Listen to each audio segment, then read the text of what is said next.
Long time no see, guys and girls. It's nice to be here tonight, bringing some love to the UFL community again. It's been a while since I've been on, so great to be back. Appreciate you watching if you are. Yeah, when it comes to the show times, guys, I'll tell you, we'll say 7:30, but I always let my guests get in and get comfortable and talk to them a little bit before I start up. So if I do start up a little late, that's kind of disrespectful to the guest and as well as the show. So we should be good on the technical difficulties. Shouldn't have any issues, and we'll see what happens, but should be good. Again, thank you for watching tonight. If you're coming in late, feel free to interact. I'll try to answer questions, get the comments as we go. We should have a good show tonight. Really don't have too much on the AFN things or news. I just wanted to get our guest on, and that's guest Coach Jarren Horton. Jarren, how are you doing tonight? Doing well. Appreciate you having me on. Appreciate you coming on, man. I mean, I've seen a lot about you over the past couple of years. I'll be honest with you. I was always an XFL guy, so I didn't really know about you as much until last year. I started seeing a lot of talk about you online. But after looking at your resume, dude, I mean, you're a prime charge, ready to lead this defense, and I can tell. Yeah, I've been around the spring scene for a little bit. I love it. I love this little portion of professional football.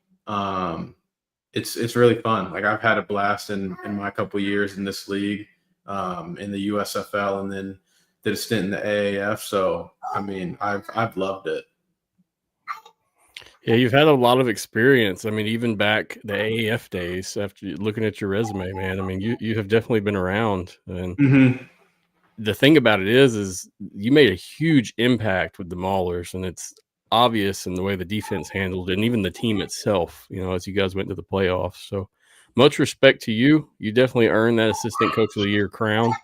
So I'm ready to see what you do with these Showboats, man. I know they need a lot of work, so we're happy to get started on it. Yeah, I apologize.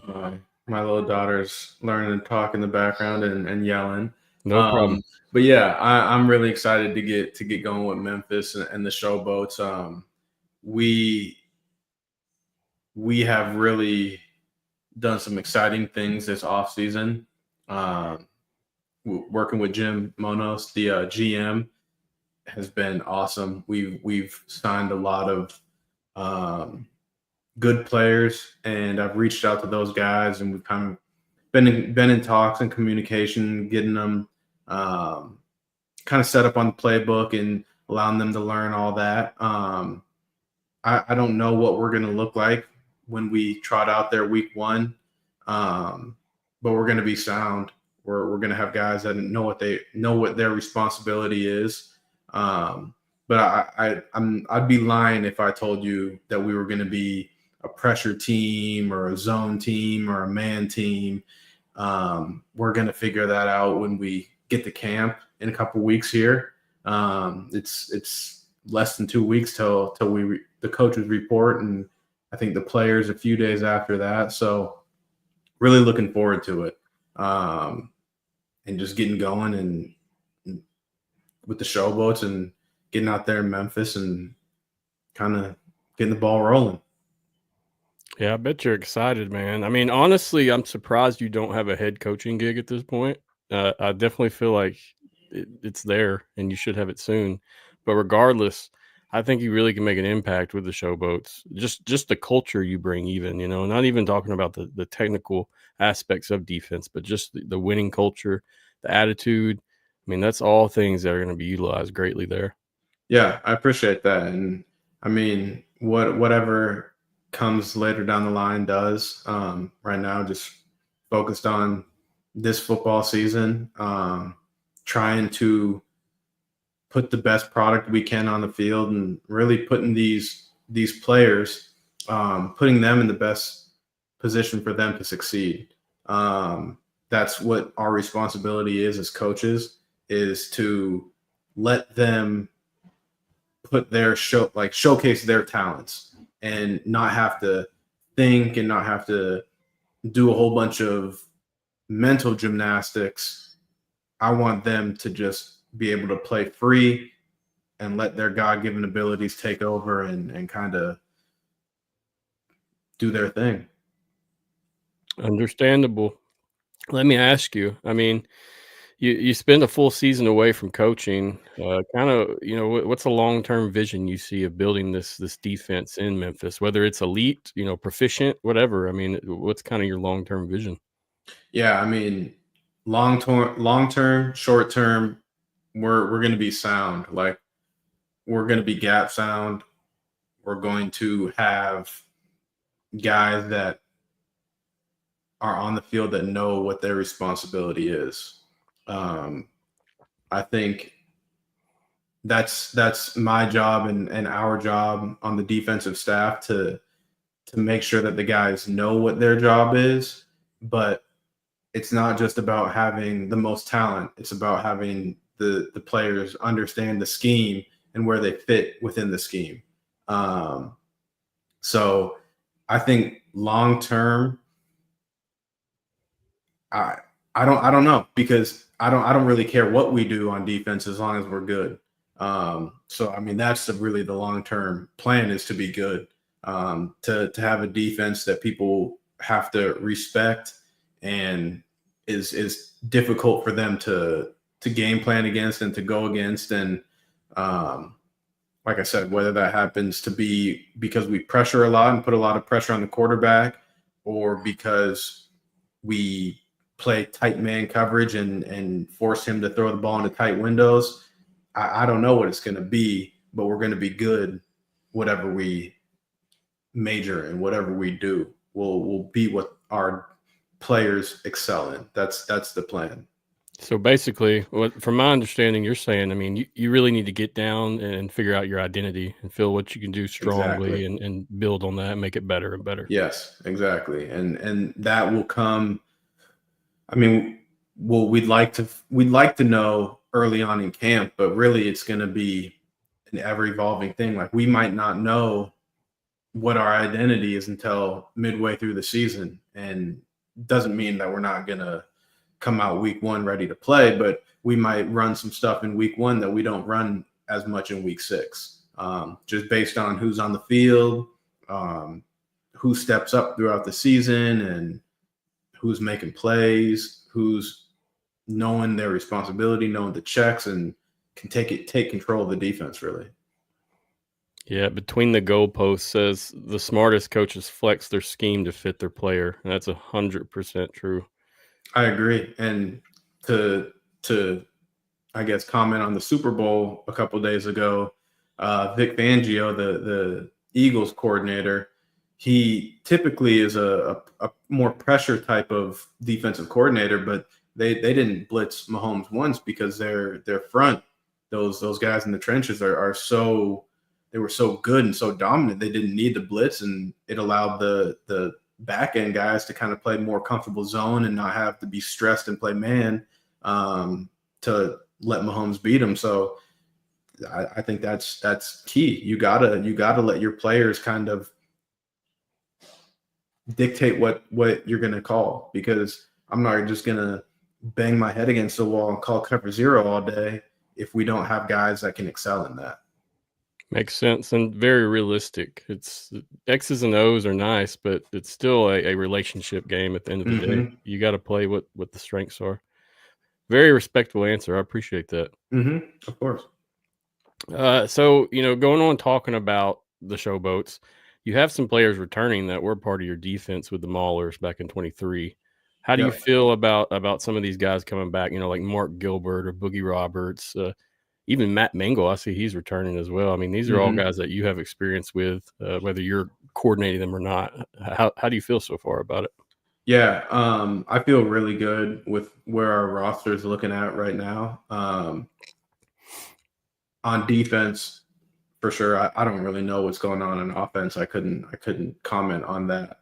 But defensively, I really am excited where we are at. It's going to be nice to see some familiar faces that, like you said, I have worked with in the past, and to have guys at multiple different levels. Up front, like you said, we got Boogie.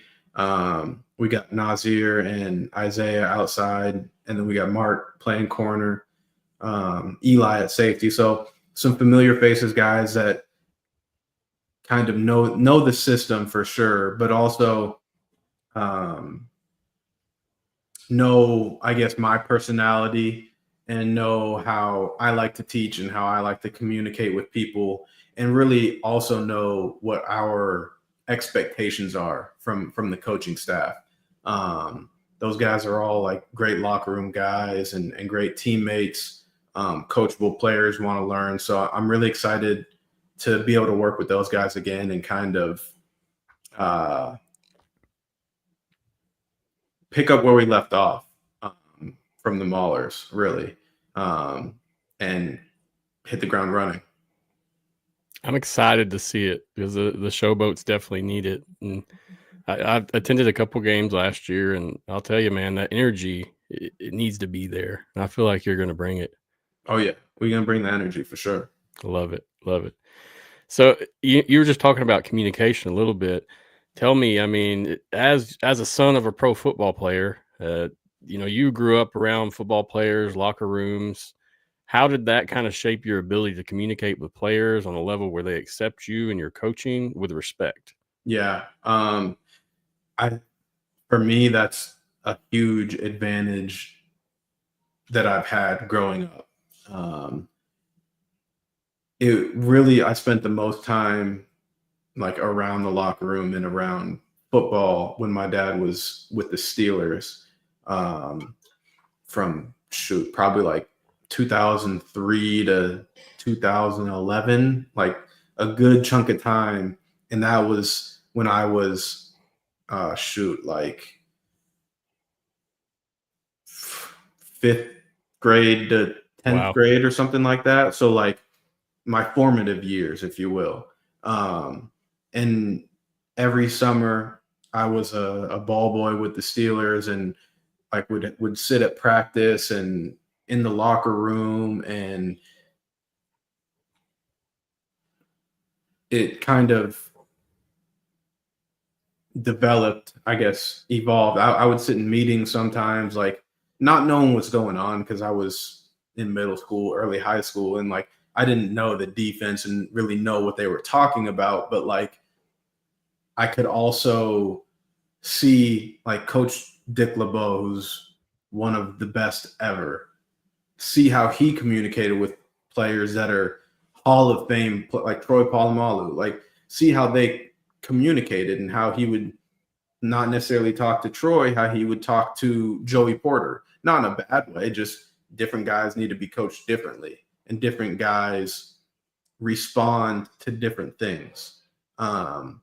So I think having that, I guess, experience from a young age was huge, because you learn, not only do you learn how different players learn and how players interact, but you learn how different coaches teach and how that, like, some guys are yellers, some guys are not. Like, that's, I mean, whatever you want to be is what you want to be. Not that there's a right or wrong, but some guys are going to be screaming and dog cussing people, and some guys are just going to be laid back and talk to people. But I think that being around the game and kind of just understanding your players and having a relationship with them kind of outside of the game, even like outside of the X's and O's, can be good. You're not going to have like a super deep relationship with every single player. Like you're just not, like, that's not really realistic. But as long as you're open to communicating with people and having a good relationship, things will kind of grow. And I think that in any kind of business or team, however you want to look at it, when people know that you care, like you truly care about them and their well-being, and you want them to succeed, I think that they will be their best self, and they will, I guess, go to war for you, for lack of a better term? It makes 100% sense. I get what you're saying. It's really being an effective coach. You can take into a lot of avenues of life and be successful with that attitude. And that's one of the biggest downfalls of our world, I'd say, is everybody's different. Everybody accepts things differently. You yelling at so and so may get them pumped. You yelling at another person may shut them down.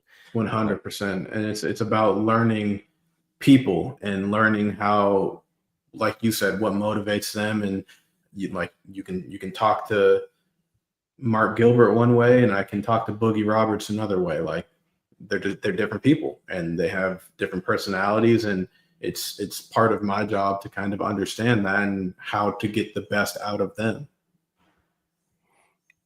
Let me ask you, I mean, in terms of dealing with the players day to day, do you feel like you have a pretty close relationship to the guys you brought back? Were you part of the reason they came back, I guess? Yeah. I think I have a great relationship with those guys. And I think they're guys that deserve an opportunity to continue playing and continue chasing their dream. And I'm excited that they're going to have that opportunity again. But yeah, I mean, like Boogie, I talk to Boogie pretty often. I talk to Mark pretty often. I mean, all those guys I talk to pretty often. Some of them, like Mark was with the Stallions last year, and when I was out, I wasn't coaching, so I would talk to him every couple of weeks, and same thing with Kiava and some of the other guys that are different places around the league and stuff like that. We had a question come through from a guy, so I wanted to throw that out there at you. He was just asking, were you part of the pickups for the Maulers talent in Memphis, and how long have you been part of the Showboats operations officially? Yeah, I mean, officially not long, but yeah, I've been talking to Jim for, I don't know, a couple months, and just kind of talking to him about guys that I've worked with in the past. This is kind of the scheme we're trying to run. These are the type of guys that we're looking for. And then he's done an outstanding job of taking what we've said as a coaching staff and then finding guys that fit that description, if you will, and putting us in a good position with our defensive roster. I'm really excited about it.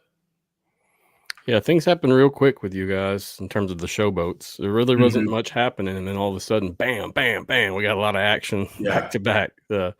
I like Memphis. I've been to Memphis many times, and so I hope that they can be successful, and I hope you bring that power, man. It sounds like you're ready. And I'm extremely ready.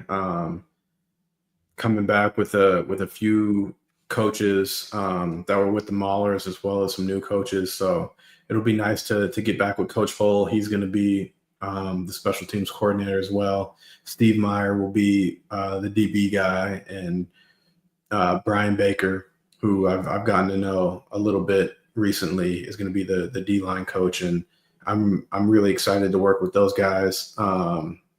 Brian for the first time, Mark and Steve again, and really just get our guys ready to go, put them in positions to be successful. I think that's the most important thing. Is the general feel of the building, or I guess the conversations, because you're not officially at work yet, but I mean, how is the energy right now? Are you guys, is it more of a rebuild phase? Is it a go throughout the year, do the best we can kind of phase? I mean, what are you guys looking at? I mean, I wouldn't say it's a rebuild phase, just based on it's on defense, at least. It's a completely different roster. Like I think it's only 6 returning players or something like that on defense from last year. So really we're excited about the opportunity to kind of create something new. And we don't have any, I'm trying to figure out the best way to say it. We don't have any like preconceived notions or whatever with the team from last year. Like, this is the 2025 Memphis Showboats, and that's what we are. I think that the other teams are probably trying to build on what they did last year or change what they did last year or something to that effect, where we're just like, no, last year doesn't matter. We're worried about this year. The guys that are in the building right now, what are you guys good at? What are your strengths? All right, let's figure out how we can really turn those strengths into wins, I guess. Understood. Let's ask more of a question that you may not be able to get into, and curious on my end. So a team like the Stallions, as a defensive guru, how do you plan on covering a deep team like them? They can pass, they can run. They're pretty much exceptional at everything they're doing. What's kind of a quick game plan for establishing that defense? Well, I would definitely not say I'm a guru. I know a lot of people that disagree, man. I really do. Yeah, but Birmingham, I mean, they're the class of the league for sure, and they have been for 3 years. Coach Holtz does a great job. They've got talent everywhere. Zach did a great job. I know he just left to go to Sacramento State, and wish him the best of luck there. But Coach Holtz, he's the offensive architect for that team. He calls the plays. And like you said, they are talented everywhere. They can run the ball well. They can throw the ball well. They've had a different quarterback, I believe, every year, and they've been successful every year. I know they got Magoo back. I think they got Matt Corral back, who played some games for them last year. So they're going to have a QB competition, but both of those guys are good. Both of those guys are championship level quarterbacks in this league. But I think to stop them, you just got to be sound. Like you need to limit the explosive plays, explosive touchdowns. And you got to, depending on who's playing quarterback, I don't know as much about Matt Corral because I personally have not played against him. I know Magoo is a really mobile guy. He extends plays. He looks to throw the ball when he's scrambling. He's not just going to tuck it and run. He's going to run around, and then still try to throw the ball. So you got to contain him. You can't let him run around and do all that. That's when you get in trouble. But I think you got to be strong up front. You got to be gap sound, and I believe really in football in general, but especially with Birmingham, is limiting explosive touchdowns is huge, and obviously containing the quarterback. Yeah, it's like once they get that momentum, you can't really stop it. Even on the change of a quarterback, it seems like they can still keep that same momentum as well. Mm-hmm. So. And I think a big thing with them is they have a lot of continuity.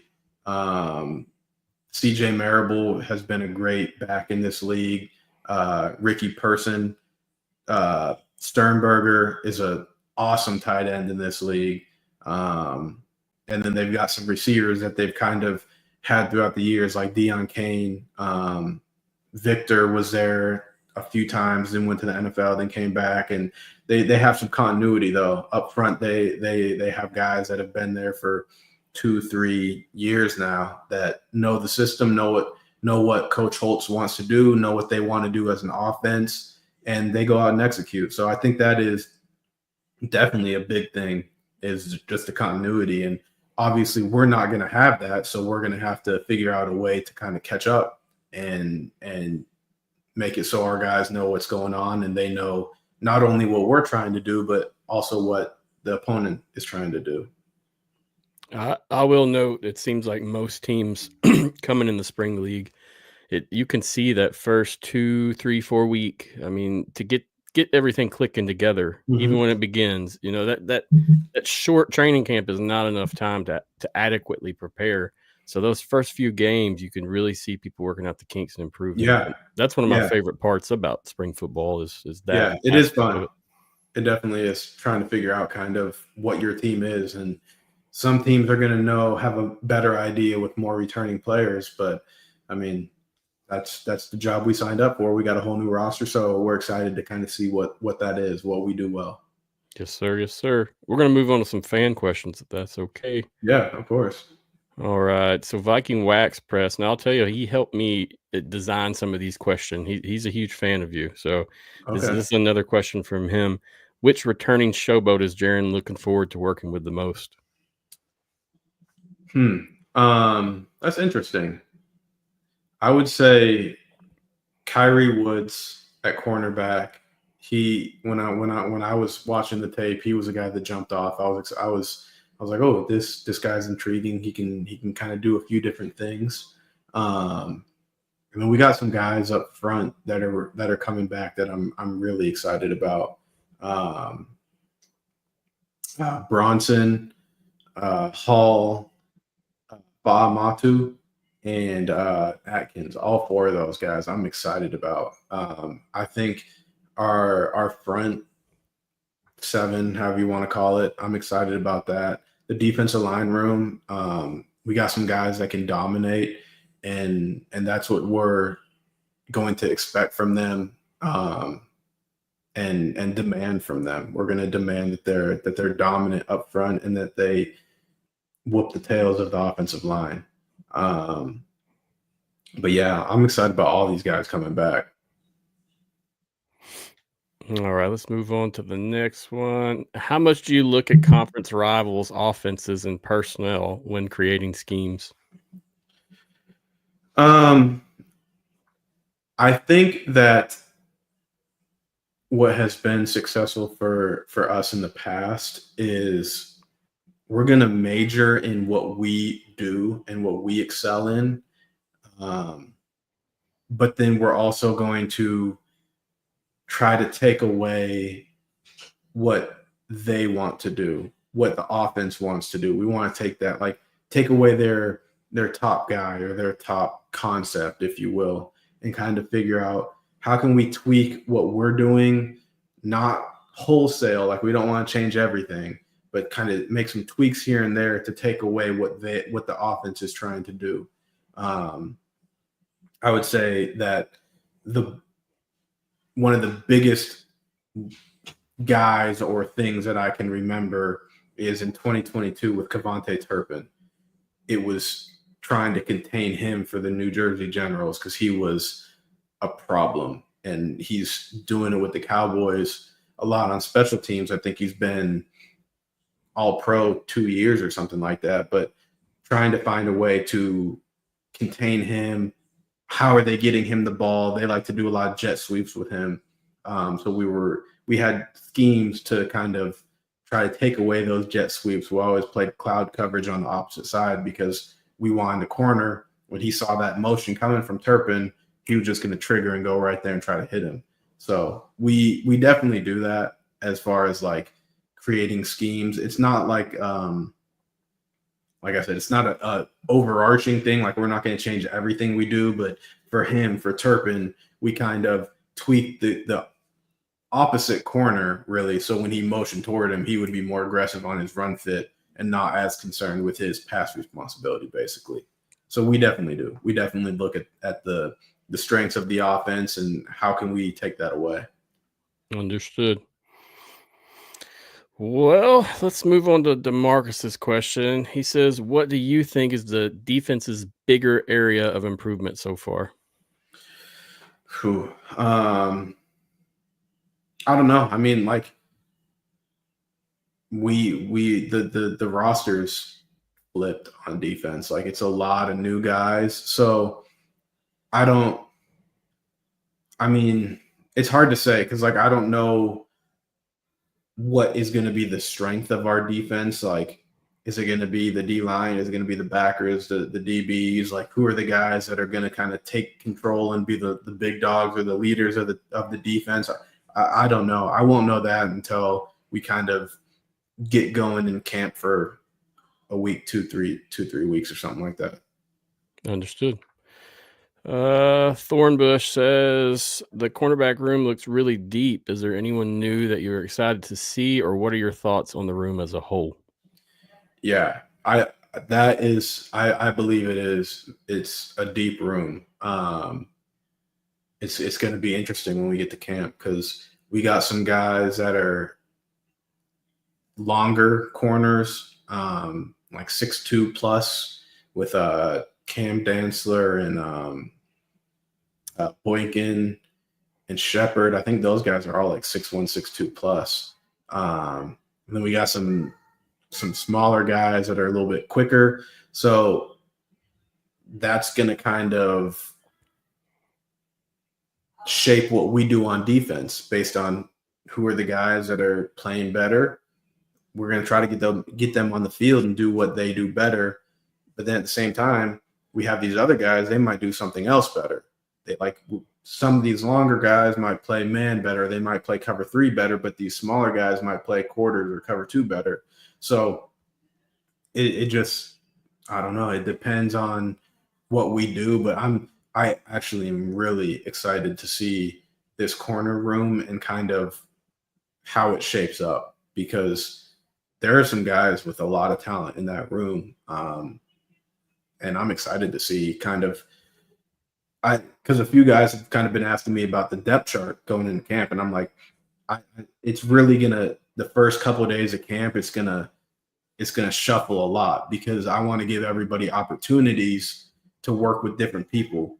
Like, I don't want to have just the ones, the twos, the threes, because I don't know who's going to start week 1. I want those guys to all be kind of shuffling and get to work with a different safety, a different inside backer, a different outside backer, just so they can communicate. And it kind of helps us with coaches see who really knows what's going on, see who is communicating and knows what their responsibility is. So I'm excited to kind of see how that works. And that corner room is deep right now. Are you a fan of the 4th and 12 onside kick rule from a defensive perspective? I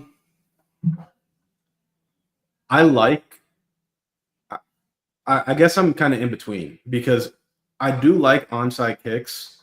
Like, I think they're exciting. But they're also like a really low success rate, like a true old school onside kick.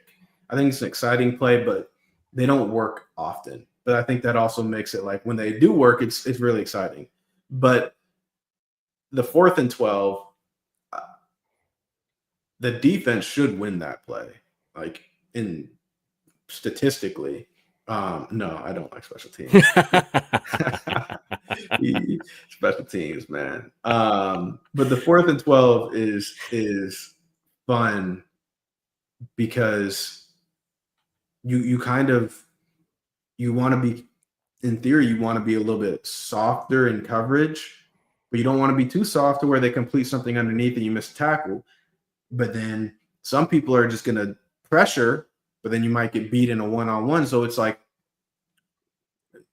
pick your poison. You can play soft, and you might give up underneath and miss a tackle, or you might blitz, miss a sack, and get beat over the top. So it's kind of, what is your philosophy? I do like the 4th and 12. I'm a fan of it. I think it's a fair way to do it, if that makes sense. Like, if they convert 4th and 12, well, then they should keep the drive going and be able to go. I think it's probably a more quote unquote fair way to do it than an onside kick, where an onside kick is a lot more chance, whereas a 4th and 12 play is, like, I guess, a little bit more scheme and that goes into it, but I'm a big fan of the 4th and 12. I like it. The Defending Football Show says, what do you think the Stallions do that makes them different than other teams? I think probably one thing they do is they've been probably one of the most talented teams, if not the most talented team in the league. I can't as much speak on last year because I don't know. I don't know how every team was kind of like created or like the depth on each team because it was a lot of guys that I don't know. But I would say in the USFL, I would say they were probably one of the deepest teams. But I also think it's what I kind of told our guys in 2023 was with Magoo, he did a lot of off-schedule things, but he was also a very in-rhythm quarterback where he was like, all right, we're running this play. I'm throwing the curl to Deion Kane, and I'm just going to take my 3-step drop, and I'm going to throw it because I'm seeing single high, and Coach Holt said, if I see single high, throw the curl, and he trusted the system. He obviously was very gifted or is very gifted and can do a lot of other things off schedule, but they're very like rhythmic offense where things are about timing, and when they're in rhythm, shoot, they're rolling. I can't as much speak to their defense because I don't really look at their defense like that. But offensively, that's what makes them very good is they're like rhythmic and they're not behind the sticks a lot. They're successful on early downs. Understood. Seeing them, did you actually watch some last year? I mean, are you? I did, yeah. I watched some. For me personally, it's harder to watch on TV, like just because I like to see the big picture and like you can see some things and kind of whatever, but I like to see the bigger picture of it, I guess. But I mean, shoot, I watched a fair amount of Birmingham's games, especially because they had two of our former players, Kiava and Mark. So I had a little bit more of an interest in them because I wanted to see my guys be successful. So I did watch a fair amount of their games, and I mean they're good. They're talented on both sides of the ball. The coaches do a good job of getting the most out of the players. Pat Ruffino from Analyze and Educate said, obviously replacing Carnell Lake, who ran the fire zone, is that something you like to play with, or is that a camp decision? Yeah, so actually Carnell and I come from like similar football backgrounds as far as like the Steelers. Obviously he played for the Steelers for a long time and was an outstanding player, all pro, but also coached for the Steelers. And our defenses are schematically like kind of based in the same world, if you will. And like we run fire zones. I don't know exactly how he runs his and if we like the rules are the same, I guess. But yeah, I mean, if we're good at fire zone, then we'll run fire zone. If we're not, we won't. Like I'll blitz 100 times or I'll blitz 0 times. Like we'll figure that out when we get there. Yeah, you're very consistent with we have to analyze and figure it out. And I like that. It's honest and it shows that you're a real coach, man. You don't have unrealistic expectations rolling into the season. Yeah. Let's roll in. I got a couple more questions from the audience. Yeah, for sure. Chuck says, what has been the best thing you're looking forward to for the upcoming season? I think part of it just being out for a year. I'm really just looking forward to kind of like the locker room and like the camaraderie and the team aspect. I'm really like I love to teach and like get people to their best, I guess, like help them be their best self. So I think that's one of the biggest things I'm looking forward to is just like interacting with the players and trying to help them achieve their goals and be successful. That's really what I'm looking forward to. With that on the note, I have one more question from an audience member, but I want to ask you personally. And this one wasn't on the show notes, but in terms of developmental league, do you feel like the UFL is considered a developmental league? What's kind of your opinion on that? Yeah, I mean, I think that yes, it's a developmental league. I think it's interesting word because like that can Agreed. have a somewhat of a negative connotation to it, but at the same time, I don't like to see it like that because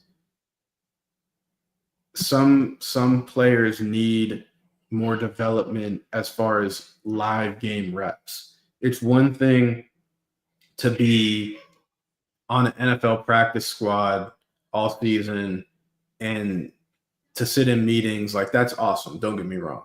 Like that's great. You learn a lot. But then you're in practice, you're playing off of a card, like the coach is holding up a card and it's saying play cover 4, play cover 3, be a 3 technique and play the B gap. So like you're just playing off of a card and it's also half speed because you don't want to get the starters hurt.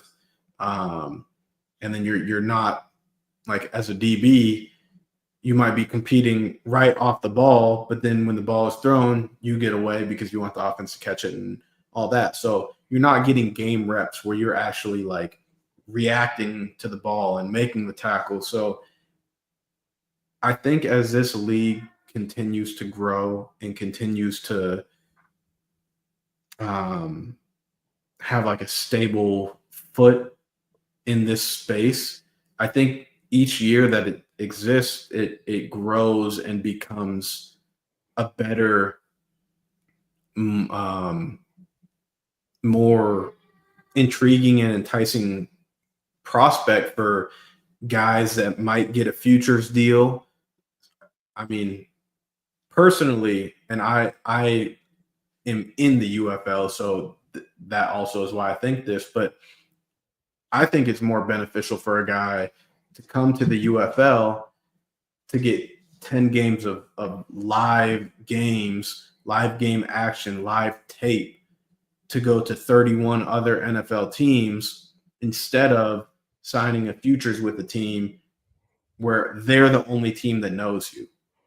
That can be good. And that like you have the security of being on an NFL roster come mini camp. So like, yeah, that's good. But you're also getting no new tape. So if I'm playing for the Dallas Cowboys and they offer me a futures contract and I've been on their practice squad all year, the only tape on me is from the preseason of 2 quarters, maybe 3 quarters, maybe 1 game. If I sign that futures with the Cowboys, nobody else in the league knows what I can do other than that 1 game of tape. Whereas if I come to the UFL and I play 10 games and put some good stuff on tape, now 31 other NFL teams, not just the Cowboys, the Bears, the Bengals, the Seahawks, they all know what I do and they can see me. And now I can potentially get into a better situation for myself and go to a different roster that is more beneficial for me. Like if I'm a defensive lineman and I'm on the Eagles practice squad, it's going to be tough for me to get on the field because of how stacked that front 7 is. That those defensive linemen, they got like 4 or 5 all pros. Like they're stacked. If I am on that practice squad, they offer me a futures. I'm like, no, I don't. I want to go to the UFL. I get 10 games of tape. Maybe a team that's not as deep on the D line. It's like, ooh, we want to sign him. I might be able to play in real NFL games now because I went to the UFL. And that's not every single guy is in that position, but I think there are a lot of guys that could benefit from doing stuff like that. But I also think that the longer that the UFL is around, and if you kind of look at it, I kind of see it as this is like year 4 of the UFL. I know it's really year 2, but the USFL and XFL, when you kind of put it all together, it's kind of year 4. And I mean, that's a long time. And the longer that this continues to go on, I think that more guys will kind of opt to play in the UFL and get tape and get seen.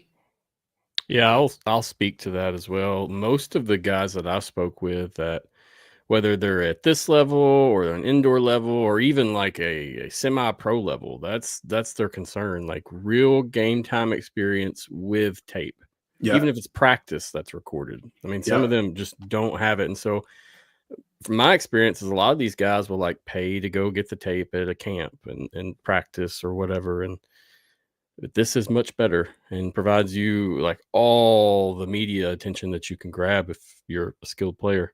Yeah, and I mean, there's countless track record of guys going from this league, previously the XFL and the USFL, to the NFL and being successful. I saw a comment about Jeremiah that just got extended in New England, was with us in Pittsburgh in year 1 in 2022, and has been with New England since then. And I think he just signed a 2-year contract. And he was a guy that was a smaller school guy, came to us, and it wasn't like he came in and just dominated at camp from day one. Like, he was a rotational starter and player, and just was a guy that needed a little bit more development, more game action, got that, signed to New England, and hasn't looked back since. So like, there are a lot of guys like that. If Jeremiah chose to not play in the USFL, he would not still be playing now. Like, he would not be in the NFL. So yeah, all of these guys. There's more. I mean, there's a lot of guys, and I think that. I mean, I think it's a good thing. I love this league. Like, I really do. I love the opportunity it provides. It's really fun to work with the guys in this league. I've worked in the NFL, I've worked in college, and these guys in this league, like, they're really hungry to learn and to soak up knowledge and get better. I kind of explain it. It's like, it's pure football. Like, whereas college now is so much else that goes into it with recruiting and obviously NIL and all of that. And in the NFL, those guys are getting paid a lot of money. So it's not that they're not passionate, but at the same time, they have to make business decisions to protect themselves, because they have to look out for themselves. And I completely 100% agree with that. You got to look out for you, because, I mean, a basketball analogy, the Mavericks just threw away Luka. Obviously, he's going to be in a good situation, but they're not loyal to him. He's got to be loyal to himself. And same thing, like in the NFL, those guys got to make business decisions when they're making a lot of money. Whereas this league is just, it's so purely football and purely about getting better and like the love of the game. So it's a really awesome space. It really is. Understood. Great answer. And I feel very similar. At first, I really didn't like that term, developmental league, but over the past few years, I've really understood that it has a deeper meaning than what you think. Mm-hmm. So that's kind of, I feel very similar.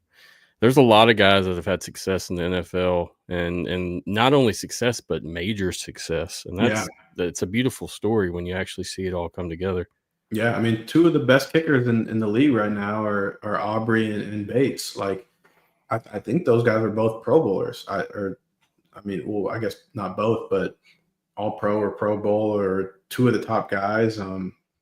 Turpin. There's a lot of guys. There is now that have gone through this kind of alt league, however you want to call it, this spring league, UFL, XFL, this path. And it is like, it's a legitimate path to getting to the NFL and following your dreams. And it really is about getting more tape, getting good tape, and putting good stuff on tape. Agreed. So last question. I saw there was a couple more questions.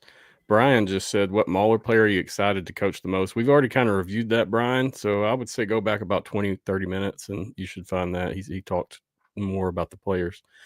Last question, though. This is from Chris. He says, have you started looking at potential skill players you're going up against this season? Anyone who stands out that has you thinking of schemes to stop them? I have not started looking at opponents yet. But I did watch a few games last year. I mean, more than a few. Like I know a fair amount of the offensive guys in this league. I can say a few that stand out to me. A few of the guys in St. Louis. Butler, I believe, the big receiver. He's a mismatch out there. I think they also have a slot receiver that's good. I Pearson, maybe. I don't know if that's his name. A smaller slot receiver. Yeah, he's a good player too. I'm not as familiar with San Antonio's roster. I know that they got Matt Siebert. Shout out to Siebert out there. But I'm not as familiar with their roster. I didn't see a bunch of their games last year. And then let's see who else we got. Birmingham. I mean, Sternberger is he's an issue for sure in Birmingham.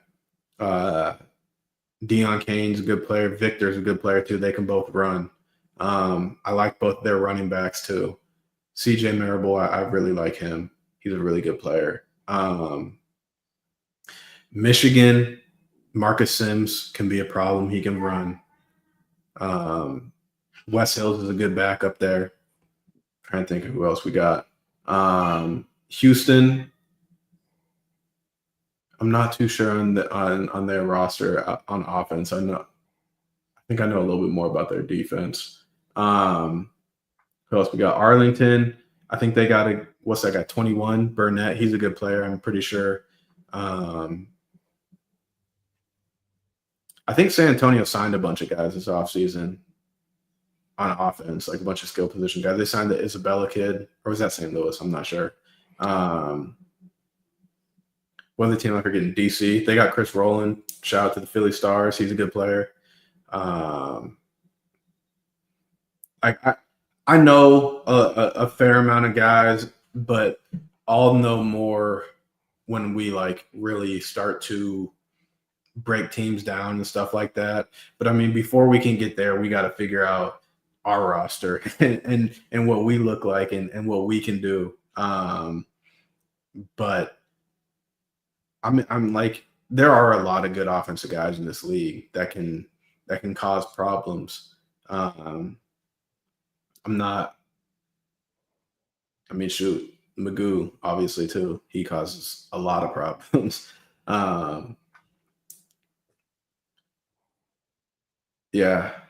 I mean, Chase Garbers, he was hurt for a good amount of the season last year, I believe, right? Yeah, he got hurt. Right. Yeah, he's a good player too. He had a good command of that offense. Yeah, Chris said Roland, love it. Yeah, I like him. He's a good player. He's a guy that can do a lot of different things. Lined up in the backfield, lines up in the slot. Like, I liked him. We played against him in 2022 in Philly. He's a good dynamic football player. And like you said too, man, we after things get on the ground, start moving, who knows who will be playing where in terms of position wise. So we'll see more after the initial camp you guys have coming up. Yeah, it's coming up real soon. I mean, 2-3 weeks, really. Yeah, I'm excited to hear about it, man. It's been a long time coming. Last season, with the merger, it was a little off. So this year, it's been nice to get in, get comfortable, and be able to do some coverage. Yeah, and I mean, we're ramping up, ready to go. Yeah, Kirkland, is he number 11? Yeah, you'll be watching for him for sure, dude. Yeah, he's a good player. He's for sure a good player. But yeah, that about wraps up the interview. Jared, I appreciate your time, man. I don't want to keep you on here all night. We had some good questions from the fans, had some good Yeah. interactions. Greatly appreciate your time coming on and spending the 40 hour with us so far. It Yeah, went of by quick. course. Let me ask you this. Have you moved to Memphis yet? Nah, I live in Phoenix. Gotcha. Just bought a house out here, so blessed for that. But haven't. Well, I moved out here from Nashville, so I wasn't far from Memphis, but out in Phoenix now. So, yeah, I mean, I know you guys will play. Everything happens in Arlington for the most part, correct? Mm-hmm. Yeah, yeah. So we'll be there, and then all season fly out to the games and Gotcha. do all that. So I think we report coaches report. I think the 24th of February. So under 2 weeks, and then players I believe are the 27th, and then I want to say like the first practice is the 1st or the 3rd or something like that. Yeah, I meant Arlington. I don't know what I said. I thought I said Arlington. Yeah, no, it's soon though. It's coming soon. I appreciate you, dude, and good luck this season. I look forward to hearing about the defense, the Showboats in general, just improving. Should be an exciting time in Memphis. Yeah, it's going to be real exciting. Anything you want to leave us with before you roll out? I mean, I know I shared your Twitter quite a bit throughout the show. Appreciate That's probably that. the best place to find, I mean, some direct contact and communication with you. Any other place you want people to look for you? No, I mean, Twitter's really it. Maybe after the season, we'll get back up on the Twitch streams. Was doing that for a little bit this past off season. And my YouTube too. I think it's just the same thing. YouTube, Jarren Horton. I got some content on there if you want to kind of learn about defense and game planning and kind of how to build playbooks and break down teams. I got some stuff on the YouTube. So if you want to check that out, please do. But other than that, man, just support the UFL, support the Showboats, and shoot, let's go win some games this season. Yes, sir. I appreciate it again, man. I'll share links to your YouTube as well in the show notes whenever I post it. Appreciate that. Yes, sir. I'll be looking for you, man. If I make it to an event or game, I'll definitely stop and have a conversation with you, shake your hand. Yeah, of course. I thank you again. And guys at home, appreciate the interaction. Until next time, Coach Horton. Thank you. Peace out. Great interview. Great guest. Appreciate you again, Jarren. Good conversation. It's a nice one to get back into. People are very excited about him and his position, and I don't blame him. I am as well. It gives a lot of hope for the Showboats, and we can actually see that they're rebuilding in terms of actual staff and such. I mean, there for a while, it seemed like nothing much was going on with the Showboats. It was dragged out quite a bit. Guys at home, I tell you, AFN's still trucking along. Things have changed quite a bit. It's grew and grew.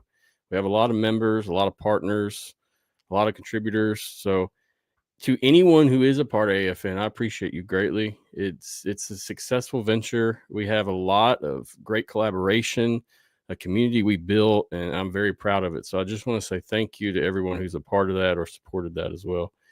If you came tonight, thank you for watching the show. Feel free to follow me, follow AFN. We should have weekly podcasts coming out again with UFL Insiders. But man, I took a good off season, and it was great to take that time off, I'll say, especially with AFN growing. Mike G, nice helmet. Yeah, Mike G got me the helmet here, mini helmet, AFN. It's sweet. It's up in the left corner there, guys. But yeah, AFN's still chugging along. We plan on covering UFL pretty hard this year. In terms of the other leagues, there will be some stuff, but really we're going to try to focus on the UFL. That's where I'm credentialed, and we have communication with the league. Shout out to the Memphis Showboats for letting me interview Coach Horton tonight. Thank you very much, Andy, with the Memphis Showboats. Appreciate that greatly. As well as the UFL, appreciate you letting us cover the league. It's always a great honor, and it's a passion that we all love here. So yeah, guys, as things unfold, you're going to see hopefully more riders come aboard with AFN. we're working on getting some articles churned out weekly, but it's just a process. A lot of what we're doing was volunteer, and so I'm looking to possibly pay some writers now. So we do have a few spots open. If you know anyone that's a serious writer that wants to write, get in contact with me or anybody in the network, and they'll put you in contact with me. It's not like you're going to make a lot of money, but it's an incentive to keep up with things. So hit me up if you're interested in a position writing, and it is paid. Right now we got 4 or 5 guys that are going to write exclusively for teams and hoping to have 2 to 3 articles a week. We're not really competing with anybody. We just want to make some good work and get some good information out and try to represent the league as a whole. Chris said, get some defenders on. Chris Rowland would do an interview. He's a bro. I'll definitely be shooting around asking for more interviews, guys. I'll tell you, the UFL allowed me to do this interview. In previous years, I would set things up offhand, and I've got shut down by the UFL. But this year, we're in a little different situation, and I'm very happy with that. We worked very hard to gain the trust of the league, and I hope that remains still true. Between the goalposts, reach out for some specialists. Hey, we got to get you on between the goalposts. I see you on Twitter, man, or X. But get you on soon. Have a conversation with you. Love to see some kickers. Hey, I'm all about kickers, man. I've interviewed a lot of kickers and punters, and I'm a fan as well. Let's talk. I'll shoot you a message. But yeah, AFN and True. Here's the deal with it, guys. It's not cheap to run a website. It costs money and time, and you're going to see some ads on the website. I really tried to make it where they weren't annoying or pop up itch, where it's in your feeds everywhere. But there has to be some kind of income coming in. I'm really shooting to try to make it where people aren't having to pay for this. It's paying for itself. So that's kind of what we've done with the ads on the website. It's not really making any cash, but don't be surprised to see them there. If you do have a problem with it, feel free to shoot me a message and we'll talk about it. I'd love the feedback as long as it's not toxic. With that being said, we have partnered with a plugin that's going to provide some good service to keep up with AFN, the UFL, and whatever. The plugin's called Swivel. Swivel makes it seamless for AFN followers to get the latest AFN content.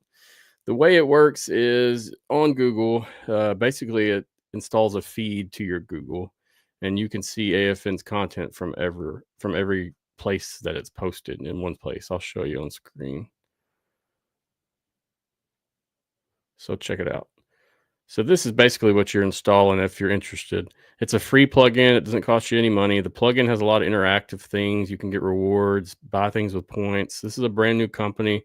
We're excited that they chose us to partner with and look forward to working with them exclusively. I'm going to play a video in just a minute. It's a quick video, show you what I mean. But yeah, like I said, we got to start paying some bills around here. So don't be surprised if you see some ads and stuff. I'm just trying to do it where it's not in people's way or annoying. So in future presentations, you may see some ads. Just keep in mind, like I said, it's part of the process, unfortunately. We're not going to sell you a news story that everyone else is posting. I promise that. I'll never put our content or anyone else's content behind a paywall, especially when you can go somewhere else and look at it for free. So yeah, AFN and Swivel, it should be a good networking relationship. I've appreciated them so far. I'm going to play the video real quick, and then I'm going to post the link if you guys are interested to download the plugin.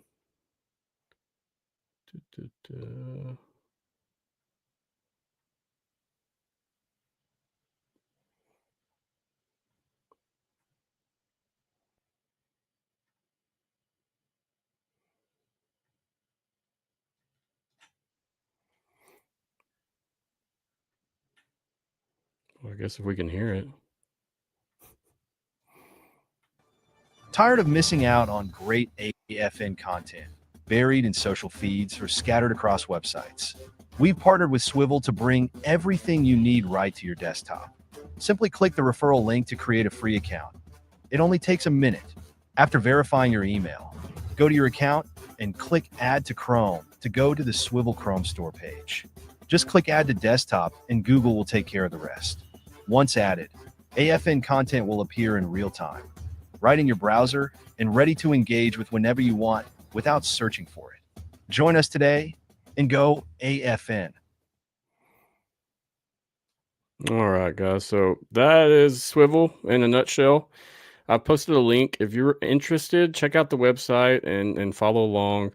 It's very simple and easy. I've had it on my computer since we started this process, and it just sits in the corner and minds its own business for the most part.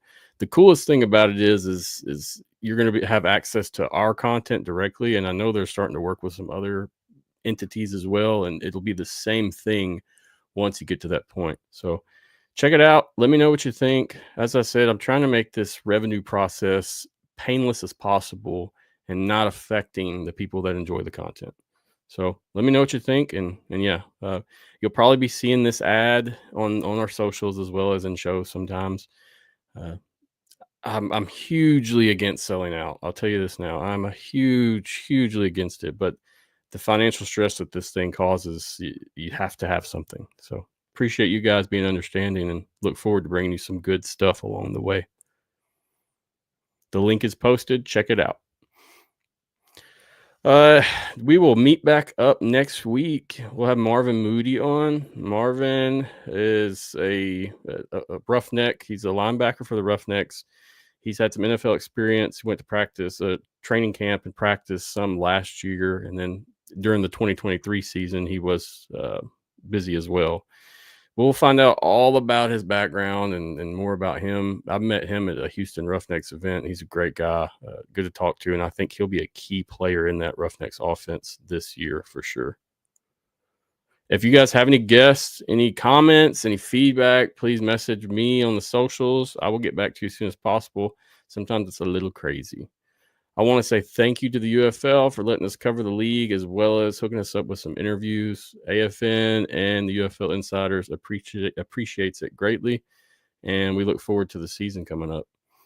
Guys, don't forget, the season does start March 28th, 7 p.m. Central, 8 p.m. Eastern, and it's on Fox. That's a Friday night game. Should be nice and exciting. I look forward to it greatly. I think it is the Roughnecks and the Stallions. Let me check real quick. I don't want to lie to you. I'm sorry. It's the Battlehawks and the Roughnecks, Friday, March 28th. So check that out. It's at TDECU Stadium in Houston. It should be a good game. The Roughnecks are back at home at TDECU, so I bet they're stoked about that. That place is so much nicer than Rice. I'm excited myself about that. But that's it for me, guys. Once again, thank you for listening, interacting, commenting. Feel free to hit me up if you have any ideas, collaborations, feedback, anything.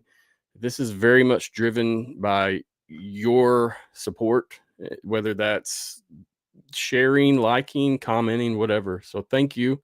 It's good to get back in the scene of things and get to working on the front end. Check for AFN online, alternativefootballnetwork.com. Trying to get some real exclusives. They probably won't kick up, I'd say, till March, though. So thank you again for watching. Greatly appreciate you guys. And that's it for me. I'm Matthew Tyler, and, I'm out of here. Peace out. Bye-bye. Later. Go hard. Go home. Go hard. Go hard. Go home. Go hard. Go hard. Go home. Go hard. Go home. Touchdown like an end zone. When the circle turn to my home, can't get me out of my zone. Go hard. Go home.